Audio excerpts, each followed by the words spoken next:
নমস্কার। যারা নিজের ঘরে টাকা পয়সা গয়নাগাটি ইত্যাদি সেফ রাখতে চান, তার সাথে এটা চাইছেন যে সবসময় বৃদ্ধি হোক, বাড়তে থাকুক, তার জন্য একটা উপায় আছে, বলেছি সেটা করুন, খুব ভালো ফলাফল পাবেন। কি করবেন?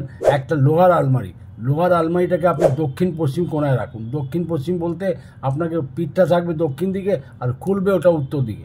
তার সাথে আপনি একটা জিনিস আরও করবেন, পশ্চিম দিকে যেন ঘেঁষে থাকে, তবে এটা কাজটা ঠিক হবে। সাউথ ওয়েস্ট, তার মানে বুঝতে পারছেন, সাউথ ওয়েস্ট কর্নারে রাখলে উত্তর দিকে মুখ করে খুলছেন, তাতে কী হবে? আপনার আর্থিক বৃদ্ধি বিশাল হবে, সোনাদানও বৃদ্ধি পাবে। তার সাথে আরেকটা উপায় করবেন। কি করবেন? এটা জায়ফল নেবেন।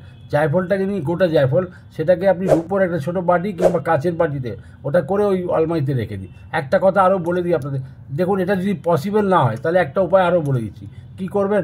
আজকাল তো ছোটো ছোটো তিজোরি পাওয়া যায়, সেটাকে আপনি যদি ব্যবস্থা করে সাউথ ওয়েস্টে যদি রাখতে পারেন, তাহলে তার সাথে সেই উপায়টা করবেন যে উপায়গুলো বললাম। একটা টাকা পয়সাও রাখবেন, গয়নাগাটিও রাখবেন, তার সাথে জায়ফল রেখে দেবেন রূপোর বাটি অথবা কাচের বাটিতে। নিশ্চিত রূপে আপনি বৃদ্ধি হতেই থাকবে। এই ক্রিয়াটি করবেন শুক্রবার দিনে।